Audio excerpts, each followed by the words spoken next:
it's a very exciting time to be a woman. I've taken a lot of advantage of being a woman in my career path. Especially in my younger years, I got invited a lot to the table as the token woman. Every time I said yes, maybe not because I was the best one to be at that table at the time, but because I thought better me than another man. Welcome to Not a Real Artist, a podcast by me, Iris Fritschi-Cussens. And me, Tamara, Sagathevan, discussing relatable creative topics with honesty and humour. In this episode, we've got a guest who I am very, very excited about. Before I'm going to talk her up, Tamara, you don't know her.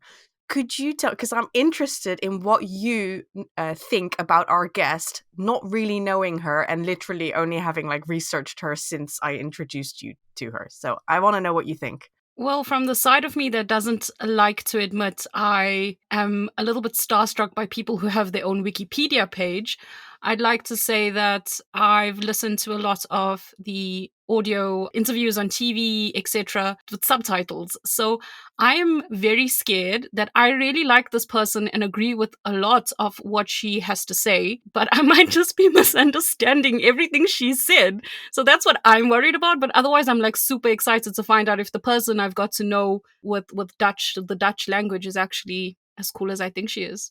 The person that we are talking to today, I have known for literally more than half my lifetime. We met in secondary school. I was incredibly intimidated by her. I thought that she would never want to talk to me because we were on different levels. And then she ended up being my friend, which was mind-blowing. We connected over, teenage things and an enduring love of Buffy the Vampire Slayer. And I'm also really excited to say that the person that I have seen her grow into is just a magnified version of who she always was in high school and even better. And I admire her so much for being outspoken, knowing what she thinks, but with I don't know, I'm going to stop talking now because I'm not going to do her justice. I'm going to let her speak herself. In this episode, we are having a conversation with Elfie Tromp. Elfie, introduce yourself. Hi. Hi. Thank you. So, yes, the last name is Tromp with an O, not a U, so unrelated, thankfully. Or unfortunately, depends on how you want to see it. Capitalist side of you. So in Holland, I work as a playwright, as a city poet of Rotterdam, second biggest city in the Netherlands, and also newspaper columnist and a singer, I suppose. Yeah, I do musical theater, performer, and city poet. So I guess, and writer, of course. I've written 3 novels, 1 poetry collection. That's it. So you're a mega, what I like to call multifaceted artist. And just in your own words, what is it that you use your art for? What is your kind of purpose or message? I think all the different areas that I move across have in common that I'm a storyteller. So I tell stories to navigate through this world and through this modern world specifically, which I find rather confusing at times, turbulent and sometimes violent and unsafe. And I try to use my work as a sort of guidance, not only for myself, but also for my audience. I think the word hope and comfort wouldn't do it justice. It's also, my recent show is a theater show called On the Barricades of the Heart. And I've delved into protest songs. I've started writing new protest song for this age, and I've researched the protest songs that shaped the protest as it is in Holland. But I feel that we could do with a little bit more guidance other than capitalism and politics. So I hope my work offers that a little bit. That's such a good point. A different way of, a different guidance for navigating this world and this, I don't know, because we all inhabit human bodies and we all have feelings and stuff. And I feel like capitalism is a very inadequate lens to experience that. And what you're saying is that you use your art in order to create a different way of interacting with, what life is and what living in this world is. Also, because we've grown up into this idea of individualism, which is, in one hand, very liberating because you get to have a voice and you get to have a choice. And otherwise, it's very alienating because we used to live along the lines of rituals, patterns, tradition, and family and religion. And mainstream religion has been, I don't know if you two are practicing. I've heard some Hindu insights from Tamara in earlier podcast episodes, but not sure if you're very a firm believer. But I think it has caused us to blame ourselves a lot for our shortcomings or things that are not going well. And that is the power of capitalism whispering in your ear. You need to buy more stuff, improve yourself more, instead of looking at the bigger fabric, the tapestry, as it were, that we're still part of. That puts us in these roles and in positions of inadequacy. So I feel, talking from a feminist perspective, that I am the first generation in my bloodline that truly got to choose what she wanted to do, got to pursue that. But still, I live in the shadows of my generational trauma of the women before me, the sexual violence they endured, the constricting politics that they had to navigate through. And still, I'm currently pregnant. I'm 6 months along, and I worry because we do not live in a society that believe in it takes a village to raise a child. It takes a lot of money to raise a child. That's what we are brought up in. And it takes one specific idealized mother to raise a child as well. Right. And so I'm very curious what this new role will encompass and what I will find and what injustices will power my work further along. But also, I don't know if you want to go into motherhood, but so I'm 37. I had a miscarriage last year. And I felt very uncomfortable becoming a mother because there were no role models to speak of that I felt compelled to fulfill, that I could see myself in. So it is time to reevaluate the mother image, for me at least. Yeah, I think that's a really good point because especially when it's such a complicated issue, isn't it? Because it's not straightforward. Because also, as a person, you're enjoying a good career, but by no means a typical career for anyone really, because you're in the arts, but also for a woman. And then to combine that with becoming a mother in the world that we live in, I feel like that you have to create your own path, because who can you look to for that example? I don't know. I think it's a very exciting time to be a woman. It is. I've taken a lot of advantage of being a woman in my career path, to be honest, especially in my younger years when my work maybe was still developing, but I got invited a lot to the table as the token woman, the token diversity. This was at the start of the diversity ideas. And every time I said yes, maybe not because I was the best one to comment or to be at that table at the time, but because I thought better me than another man. And that has really emancipated my thinking, but also just strengthened my network, I suppose. And this is one of the things that is very important in art. I mean, of course, it has to come from a true heart and from a true space, but also how to place it in the world. I believe every artist has their own audience, but how do you find your audience, I wonder? Tamara, do you have any thoughts on this, like being the token person? And I'm specifically obviously asking you because you're, the token here. Yeah, well, you and I had this conversation when we first started working together, and Tamara, can I just quickly ask, because I don't know, what's your cultural background? I'm South African, just in case anybody doesn't know on this podcast. But I was raised as a Christian, but I come from a long lineage of Hinduism, and we're Tamil people, so southern Indian. And were you born in Britain? Are you second generation British or? Hell no.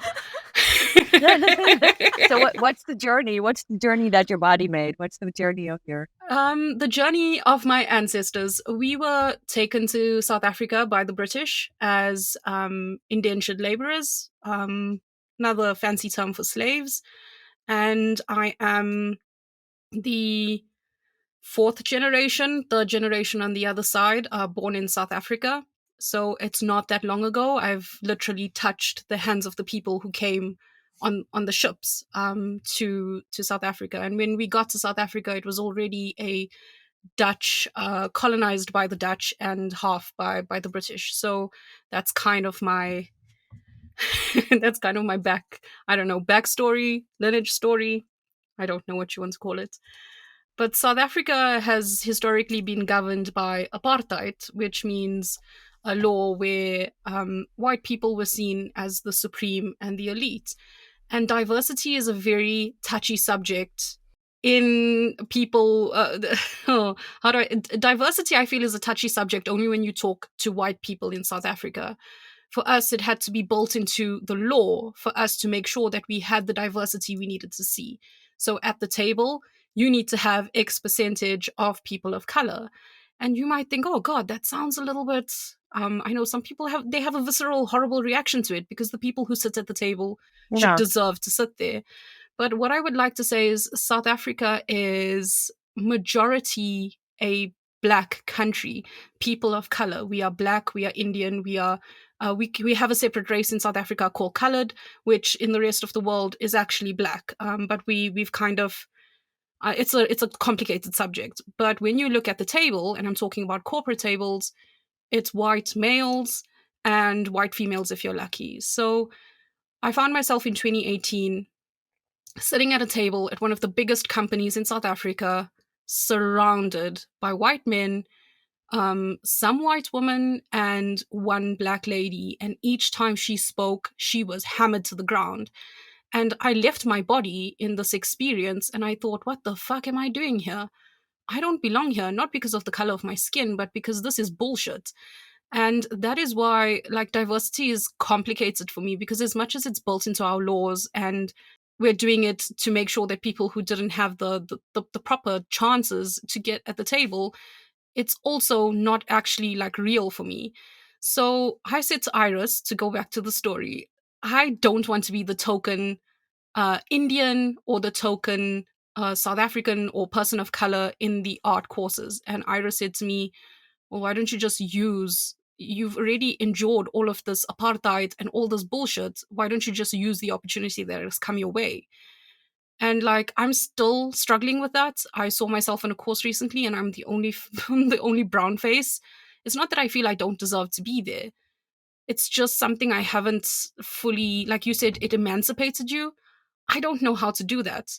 I don't know.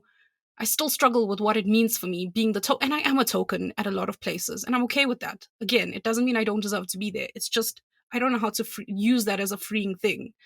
I don't know if I answered anybody's question. No, I think you've raised a really good point. So, Elfie, how did you...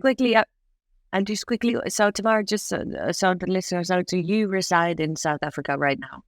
Oh, right now I'm in Warsaw, Poland, so I'm the only brown person that's so interesting. For 102 kilometer radius. Which has been on a currently politically very alt-right and repressive. So how did you end up in Poland? Sorry, just quickly, just a couple of sentences. Is this work related that you ended up? I fell in love with the man, like the least. No, I fell in love with the man. It made more sense for me to come here. I could still work remotely. That's why I did it. Okay. So, what line of profession are you in that you had this horrible experience in? Oh, business analyst in the retail space. Sell. So now that we've all decided to become artists instead, obviously we experience none of those issues. That was sarcasm, just in case people can't hear my tone. I think the one question I do want to ask is, like, how did that process of emancipation work for you? And then afterwards, if we could maybe touch on, you spoke about the religious philosophies. And I don't know if you want to go into religion or not, but I'm so interested in that because Poland as a society is extremely religious, and it's part of what's informing my oppression as a woman right now. So yeah, sorry, Iris, but I'm here to hijack the conversation. So you said it emancipated you, and I want to understand what that looked like. What was the thinking that helped this whole token thing be emancipating instead of something that's a cause of like struggle, or like with me, it's like two beliefs knocking at each other? Well, what I've believed or what I've come to realize is that anger has been a vital part, not only of my art, but of my career and also of my drive of being able to do the things that I have to do. So I was baptized. I was raised Latin Catholic, let's say it like that. So we would go to the Christmas Mass. And the rest of the year, my mother would curse at God and tell me all her traumatic stories from her years in the convent as a child, with the nuns and the physical abuse she endured there. So paranoia of power structures, anger of female portraying of female ideals that you should fulfill as a woman, have come hand in hand with a belief in a greater power. And it was also in the time, so I was born in the 80s, halfway 80s, and when I came to puberty, it was also the rise of the New Age in Holland, and I think in whole Europe, that there was this, and it goes hand in hand with individualism, I suppose, because you get to choose. You just get to pick what feels comfortable for you. So you get to pick the one Hindu god that worked with you and put him beside your tarot deck, which is also lovely, but also just avoiding changing the structures from within, I suppose. I found this anger to be a very good fuel for me, to do the things that my mother was not allowed to do, and also to be proactive whenever I felt like I was put down. I would address that. So I remember, to give an example, I remember being at a national newspaper, one of the biggest, and they wanted to have me for a series of interviews to do them for them. And they offered me an amount of money, which was just by standards rather low. But also there's just a cultural epidemic money-wise. But that's another story. But I just really, and I sat across this room or this table of men, and they really believed they were giving me a good opportunity, which partly they did. And then I just really nicely had to just say, well, being a woman, I feel like I need to see if we can get a better budget for this, because I don't think you would take this as a young man, and we don't want to be seen as sexist, do we? And so they gave me like double the wage. Never asked me again afterwards, though, but still. So this is in a way you can use that, maybe anger, but also humor. Anger and humor go hand in hand for me. And that's also how I make it last, or that I don't burn out or get bitter, because I do see that around me a lot, with other protesters or feminists around me that just take it so seriously, as you should, but they see no air and the progress is too slow. So they get too frustrated and burn out. And that is one of the things we need to take care of. That self-care in that sense is very important. And self-care for me is you. And so how do you combine those things? Because they seem so, especially in a sphere where you're striving for progress, where the conversations are political, the concept of anger and humor feel very far away from each other. So how do you, which in a way I kind of understand how it works, because it's kind of like death and humor, like things that are really far away. But so how does that work for you with regards to anger and humor? I think to see it almost in a meta sense, when I'm in a conversation like that, where I'm put in the woman role, with everything that it's restrictive that it entails. Well, you like playing games, Iris, just like I do. Video games, you mean? Yeah, video games, and like games that use tactics. So very often I don't take it personal. I just see like one character talking to another in a certain time frame. So I kind of move out of the situation on the meta level, and then try to see how I can influence it in a way that I will win. Oh, that's actually really good, because I think that for me, like I'm going to say I'm not a very angry person. I don't know if that's true, but what is true is that I don't express my anger very much. I'm not very aware of my anger. I'm not like, I don't go through life as an angry person. I probably am. It's just under the surface and I haven't dealt with it yet. And, we'll see what happens.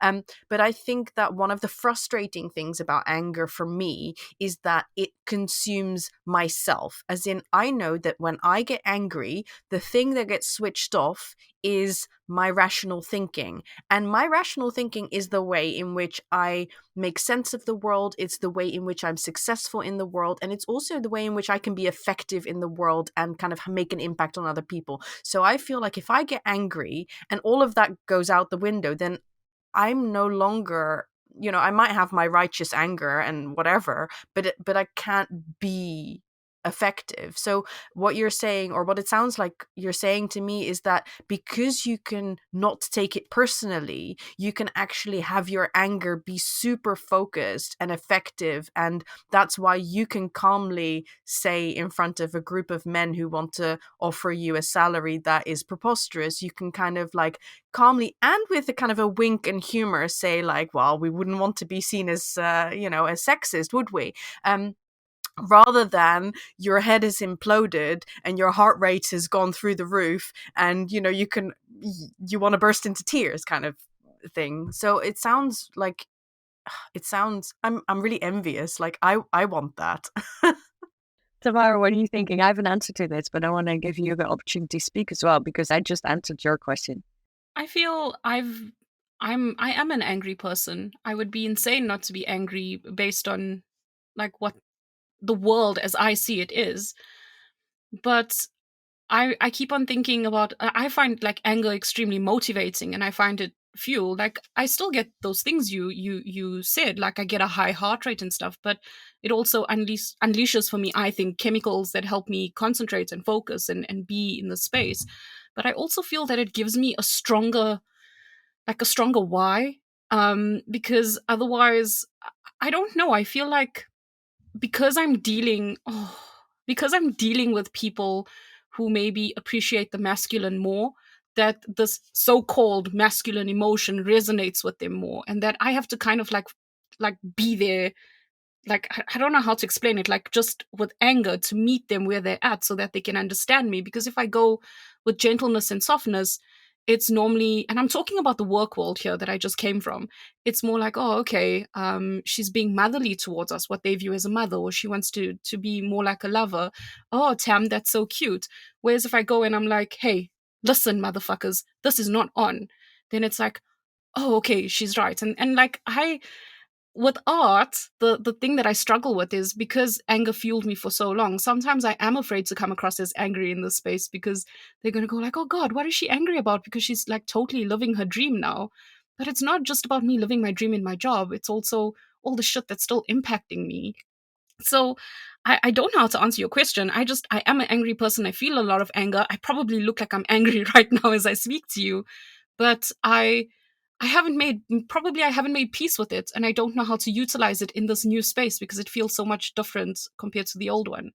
In my new theater show, I say, what I don't understand, I understand that my anger makes people angry. So I've had quite a lot of backlash from the opinion, from the columns that I wrote for a newspaper, from the right-wing perspectives, and so and also more conservative thinkers. But the fun part, I don't know if that's the right word. But what I don't understand, that's what I want to say. In my theater show, I say, I understand why people get angry when I'm angry, because we are social and empathic creatures and we mirror. And I think this is what you just said as an example in your working life, that when you mirror certain behavior, they understand it. We are just simply animals. How elevated and eloquent we can speak, but still, we are just animals mirroring each other. and social animals in that. So that is a part. So when I get angry, I receive a lot of anger as well. I understand that part, but what I don't understand is how people feel that my anger takes something away from them, a space. Like there's a certain amount of space for emotions to reign or grow, and then we need to protect that little sacred space. And then you have like this reactive anger of people that want to put you in your place or want to somehow re-raise you or somehow give you some sense of corrections. While sometimes we all need a moment to vent. Yeah. And my anger, does not concern you, or it's not. Yeah, so that's it. It belongs to you. And I also think that there's two things. One of them is that I have noticed, Tamara, you often say like, oh, I don't want to come off as angry. I don't want to, am I going to get angry? Oh, I'm going to get angry. So you're often like concerned with how people view you and your anger. And I do think that, and especially Elfie, when you're talking about the backlash that you got, and I think it is inextricably linked to being a woman, because I think that as women expressing anger, you have to somehow make your anger palatable. Like, and also Black women or people of color, like, don't, sure, we've got space for your anger, but don't be too angry, because then we're going to stop listening and then we're going to tone police you. And I think that it's, you have to make your anger palatable. And the funny thing is you cannot make your anger palatable, because, it doesn't work that way. But it does, you get that message of like, oh, we can't listen to you because you're angry, or you're wrong because you're angry. Whereas if a man had said it, I think the anger wouldn't been noticed so much. It would have just been like a man talking, if the man is white. Yeah, I've got this like weird thing about, like you said, I don't want to be the angry, and I'm not Black, but at a certain point in time I was considered Black, and I don't want to be the angry Black woman, because I feel that all it does is feed into people's misconceptions and ideas, but that's none of my business. Their misconceptions and ideas are their business. But the second thing is, there's this belief that I have in myself that I should transform my anger. I should make it into something, and as you said, make it more palatable, but also I should creatively turn my anger into a different energy or whatever. And it's just something that I'm struggling with. That's my struggle, though. Yeah. So, because when is it because you want to do it, and when is it because you're doing it for someone else? Yeah. When I'm taught that it's like a higher state of being, a higher self, whatever the fuck So that how means. angry were your mothers? Ooh. Have you seen your mother express anger? Because I've seen my mother use her force, or physical force, and her anger to keep us safe, but also herself. So, and I've never once hear my father raise his voice. So, maybe I have a bit of a good role model in that way. That my mother did learn me how to raise my voice. I think I came from such a place of judgment with my mom. I was like, oh, my dad is so calm and he's so zen. And my mother will like tramp any person that like dares to like give us shit. That I grew up with that judgment. I don't want to be like my mother. But as I got older, I realized like my mother's a fucking firecracker and I love it. And as much as I tried not to be like her, I'm exactly like my mom in a lot of ways. So she was a good example, but I think it was because of that judgment. I often looked at this anger as, when I'm angry, people don't understand me or don't hear me or don't like me. And I'd rather be like dad, who's very zen. But hey, like, like, hello, alert, dad was zen because mom was the lion. So lioness. And also because he probably had a lot less shit to deal with. It's leisure not to have to be angry, or not to have to. It's a privilege as well. Yeah, I think also he grew up with a very. Oh, sorry, granddad. He grew up with a very angry father, who beat his mother, to different states of need of hospitalization. I didn't think I was going to talk about this, and my father then saw. You're still gonna say sorry, granddad? Yeah, no, I'm saying sorry. He's probably not even listening. But the reason I'm saying sorry is because sometimes I feel like I don't have permission to tell these stories, even though they're actually mine in a way. Because that's why my dad behaved that way. They're actually in your blood, huh? They shaped your They shaped your DNA. The recent studies have shown, for a fact, intergenerational trauma, that we are shaped by the trauma experienced by at least 4 generations ahead of us. So, yeah, so there was this one test that they've shown in mice that if one mice gets electric shocks in one corner of his bowl or his space, he will avoid that space, but also his descendants for 4 generations will avoid that place, and not even because they had gotten an electric shock or because they were taught that they were getting an electric shock there, but it's like a lurking unconscious memory. I think what you're doing, just having this conversation and just pronouncing it, is in its sense an act of rebellion and a sense of freeing, because it's maybe the first time in your generation that someone looks at it and says, hey, this is not okay, not in a cultural way, not in a time frame way, or because that's what a lot of people say. Yeah, that was a different time. That was a different time. It's still fucked up. Even in that different time, it was not acceptable. It's never been acceptable. There you go. It hasn't. And also, what you're coming back to what you're saying about being becoming a mother, being pregnant, becoming a mother. So basically, when you're having conversations like this, you're and acknowledging generational trauma, you are saying, I want to be a pattern breaker. Like, I think, Elfie, you are a pattern breaker in a bigger societal sense, because your art is public, your sharing is public, your shows are public, you're trying to create a conversation. But then also on the personal level, you're saying, like, I want to be a different mother than whatever has come before. And you're like trying to break these patterns and create something different for the future, both personally and societally. Yeah. So I quickly want to go back to something you said earlier before we went down this path, that you said I experienced trouble with, and I feel envy for not being able to control this anger or focus the anger and express it clearly. Because I do think you put the anger in your art. So when I've recently browsed your Instagram, there's a lot of angry, frustrated, worn down, maybe, or worn out women faces that say they are just done. Yeah, I feel very seen. I feel very seen that you see that in my art. I really am.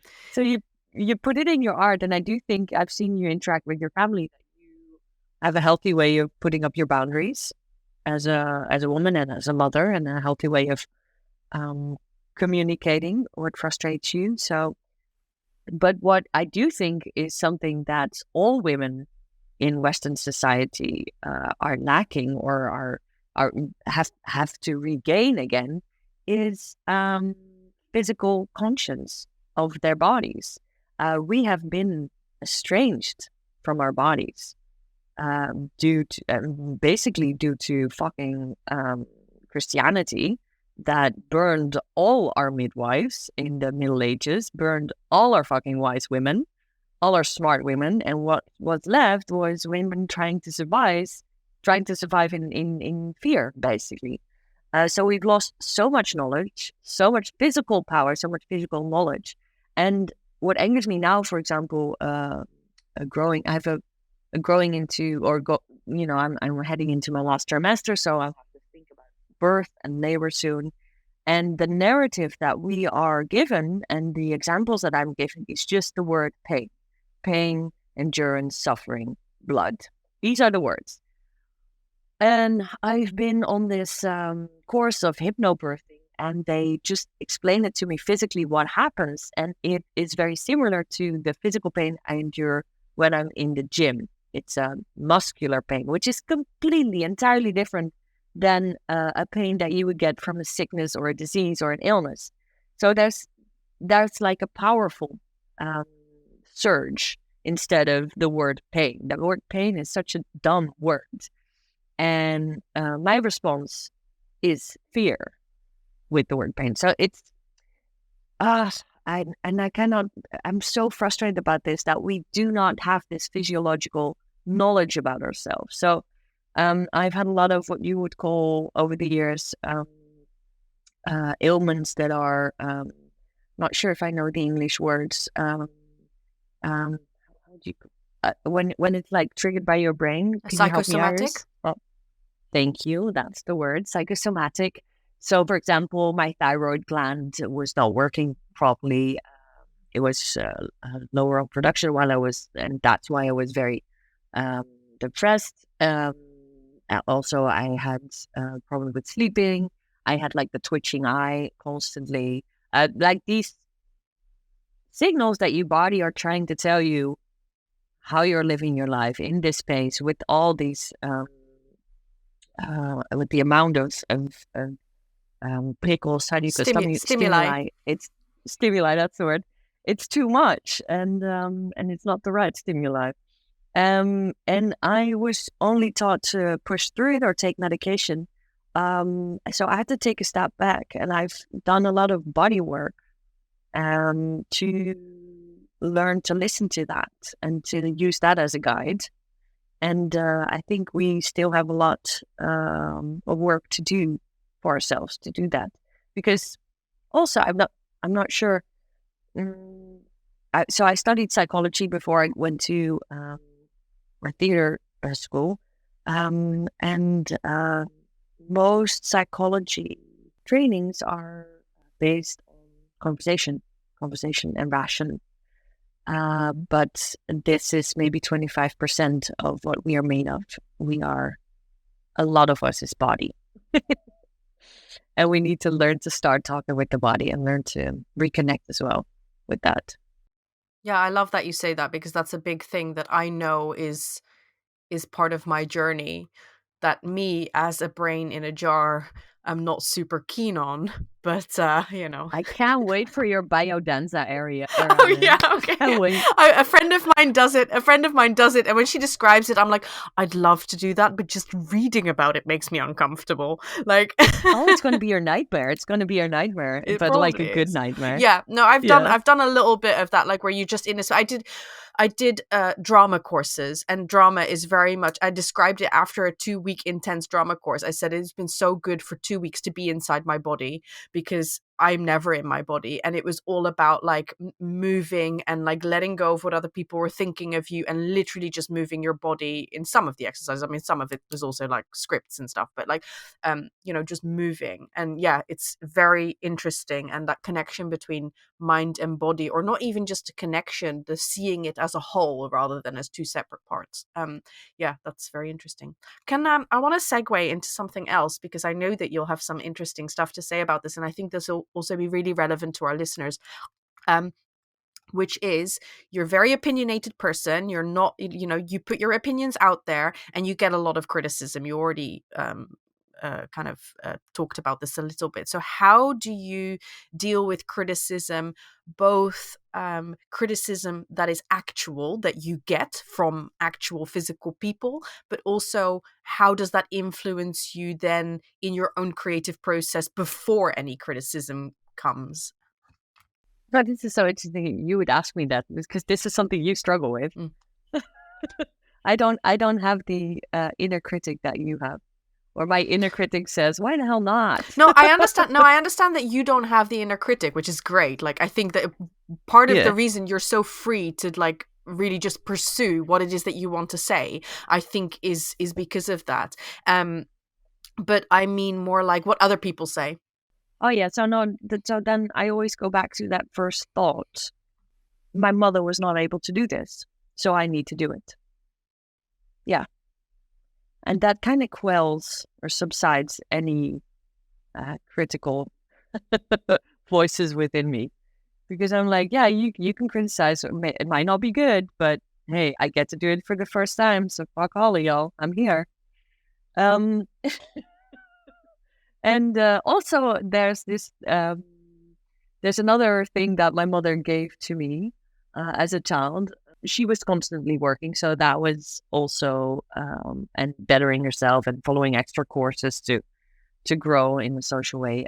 Because my parents, my mother got pregnant due to bad lack of education when she was very young, and it was a forced marriage with my father. And luckily it worked out because they're awesome people, but it could have gone so much worse. So she literally, and she wanted to go to ballet school, but she wasn't allowed. She had to go to housekeeping school in the 60s after a Catholic upbringing, being abused by nuns. So it was, pretty much all the violence that a female body can endure. She endured it, and uncertainty. And in the end, she had her own aerobics dance class at school, jazz ballet. So she did follow and pursue her dreams, and being an awesome mother. But there's this, I remember this one scene just being in the back of the car, and like there's two sneers that she would use, and one was, "You don't know how good you have it," and the second was, I didn't bring you into this world to sit in the back seat of the bus. So this was imprinted on me. So maybe I'm still like following my mother's orders. I don't know. But I guess these three mantras, I don't know how good I have it. I wasn't born to be in the back of the bus.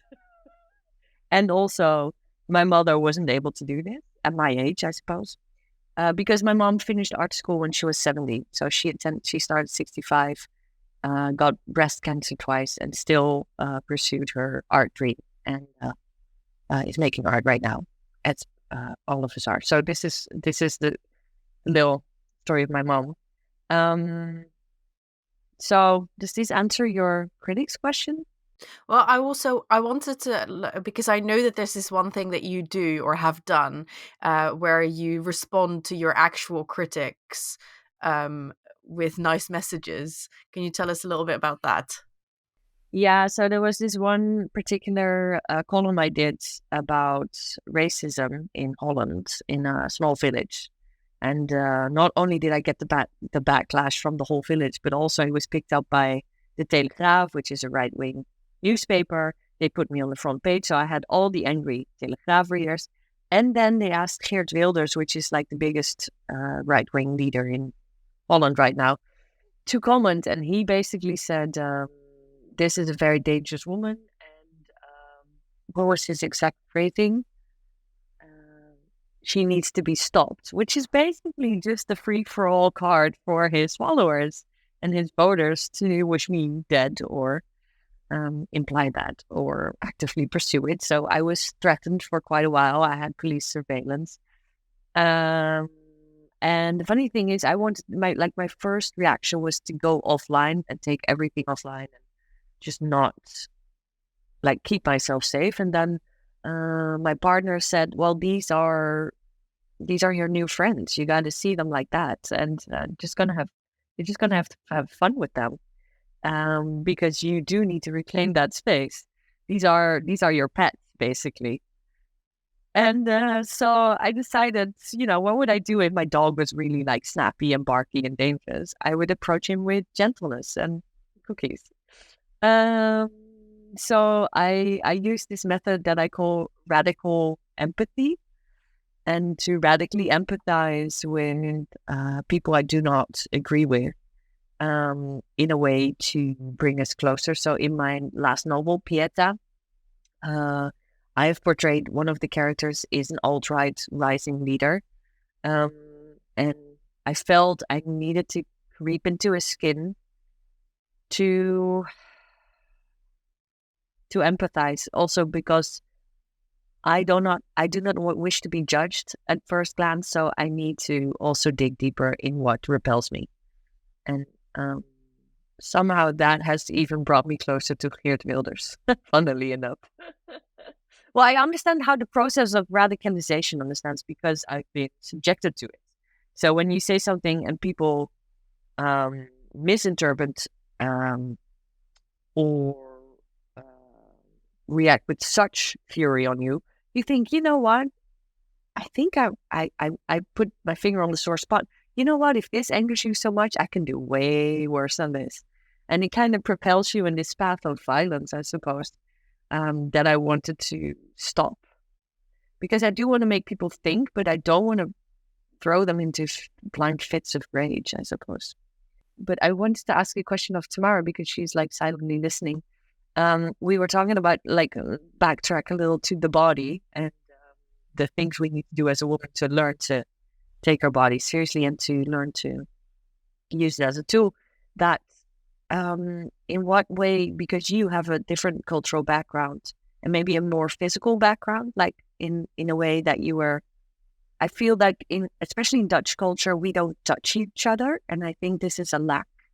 There's a lack of comfort, but also a lack of holding each other, of celebrating each other. There's like only two physical bounds allowed, the sexual one with your partner or the one in the intimacy with your parents. And we all know how like endorphins calm us and soothe us and make us feel more empowered. And I feel like other women from other cultures, and you can correct me if I'm wrong here and say, no, this is absolutely not the case, are so much more in touch with each other and touching each other and being closer in that sense. It's a really good question.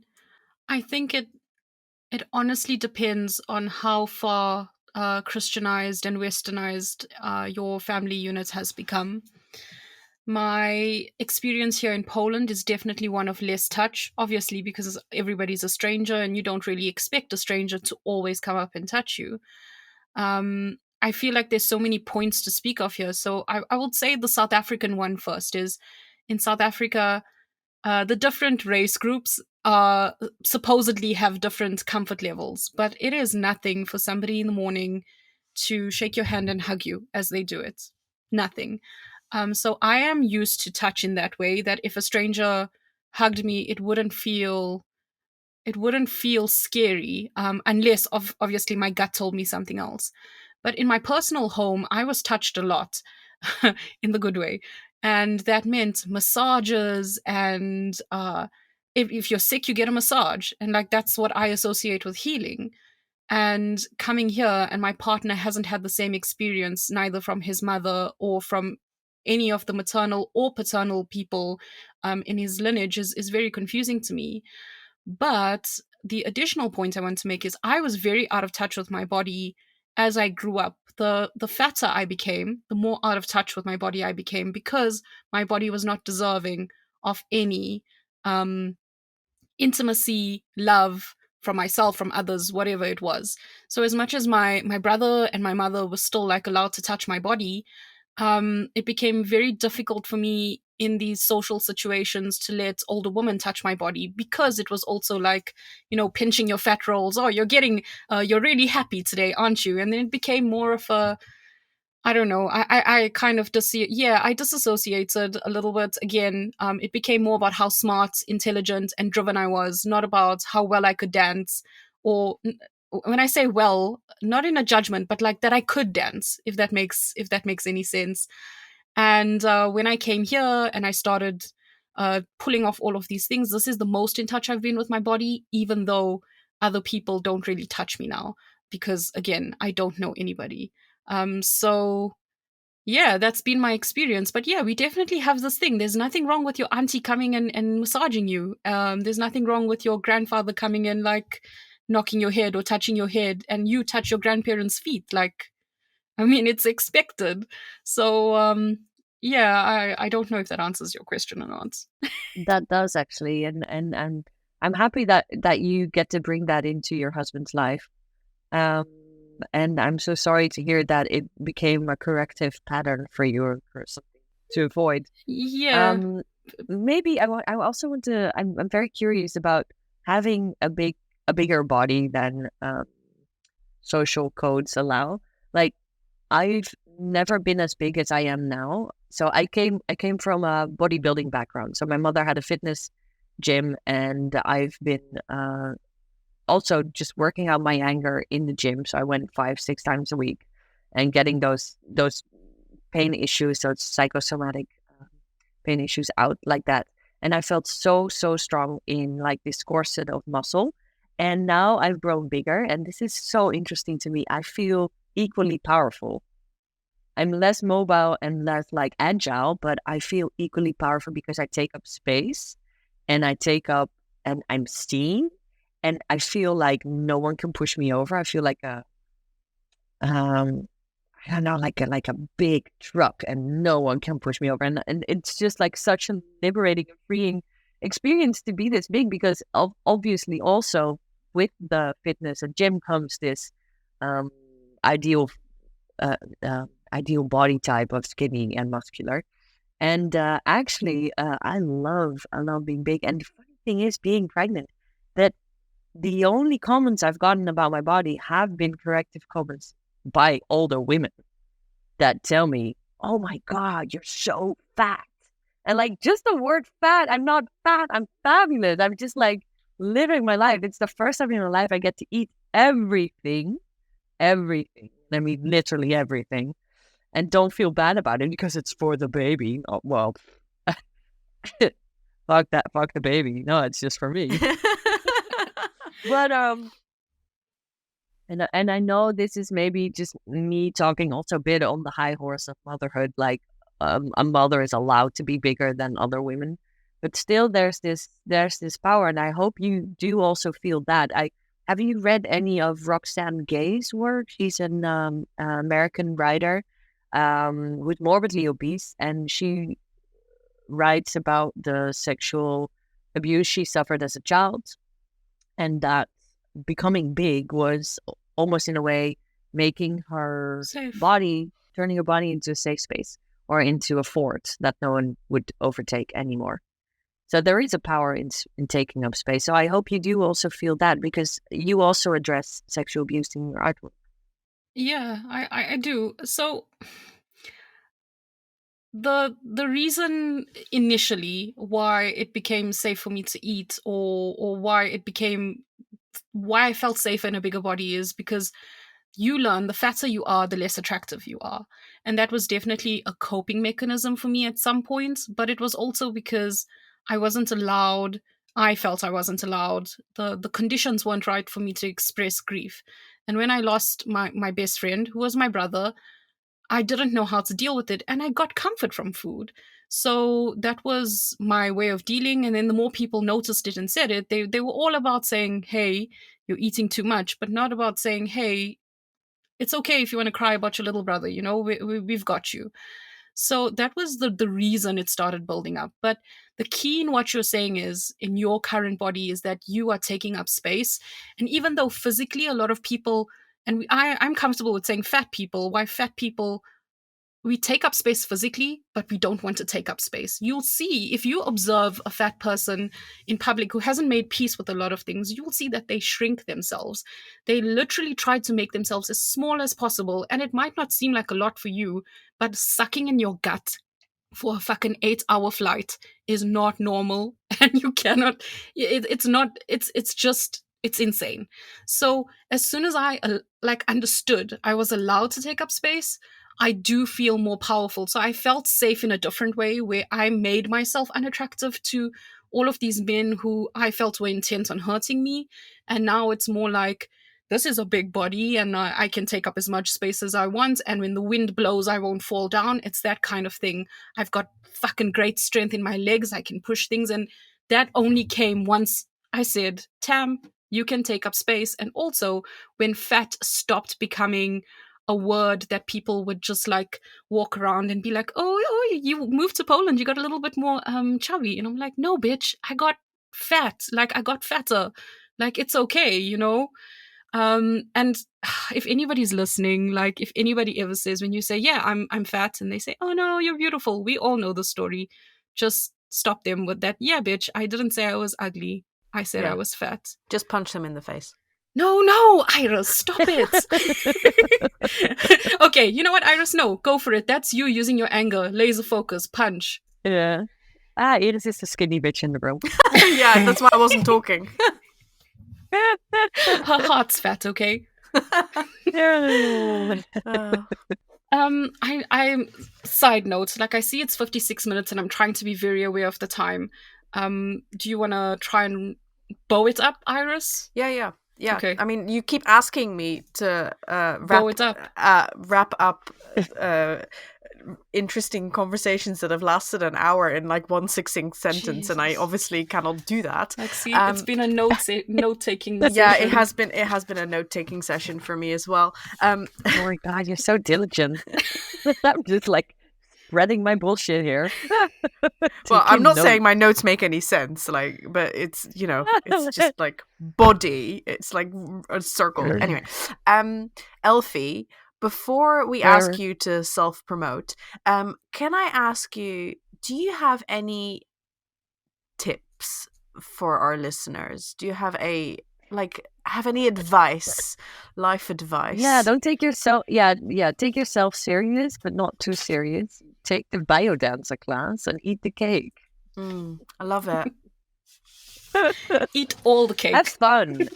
No, but have fun. No, but don't forget to have fun. It's so vital that, you know, I don't know if you're into reincarnation or whatnot, but oh my Lord, I know now how much ache and time and energy it took to build your fucking body inside your mother's. Just really like realize that. Don't take that for granted and spend it on only anger and suffering and frustration, but know that you were also built for pleasure. Thank you. Yeah. So let our listeners know what would you like to promote? Where can they find you?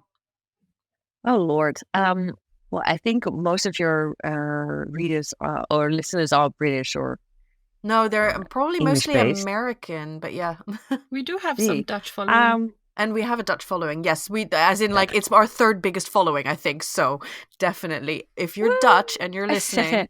So I'm currently on tour with the show of the Barricade van het Hart, Barricades of the Heart, until I go with pregnancy leave and I start it up next year again. I'm a city poet. You can find me on my website, elfietromp.nl, my Instagram. That's where I'm most active, Elfie Tromp, with an O, not a U, remind you. And I'm on Spotify, but they're Dutch protest songs, so I'm not sure. Well, you know, for the Dutch listeners out there. And I do write in English. It's been a while. I've contributed to this website. I'll put it in the bio link. I think there's notes, right? Yeah, we'll put it in the show notes. All the clicky links are gonna be in the show notes. Links, yeah. Yes. Perfect. Because I haven't had any work translated yet, so I haven't been so lucky so far. No, I hope that will happen. I've enjoyed your books. Me too. So. Thank you.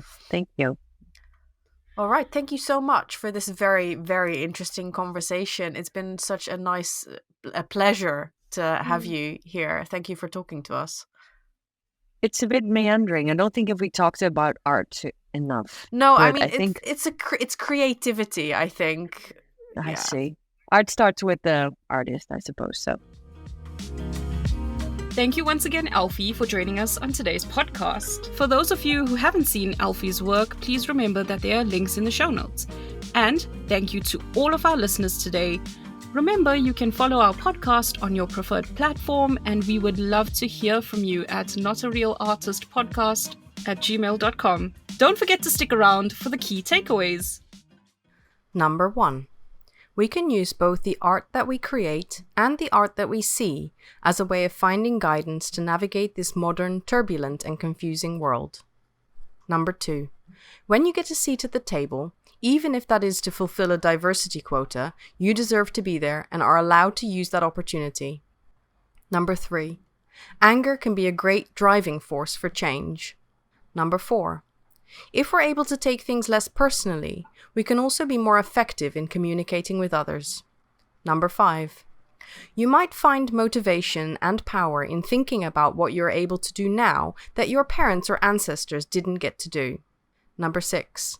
We can consciously choose to work on breaking patterns of intergenerational trauma. Number 7. In Western society, we have become estranged from our bodies and have lost physiological knowledge about ourselves. Number 8. Radical empathy can be a positive way to interact with those who we don't agree with, so we can foster greater understanding and step off the path of violence. And number 9, don't forget to have fun. It took a lot for you to be here. Don't spend it only on anger and suffering and frustration, but know that you are also built for pleasure.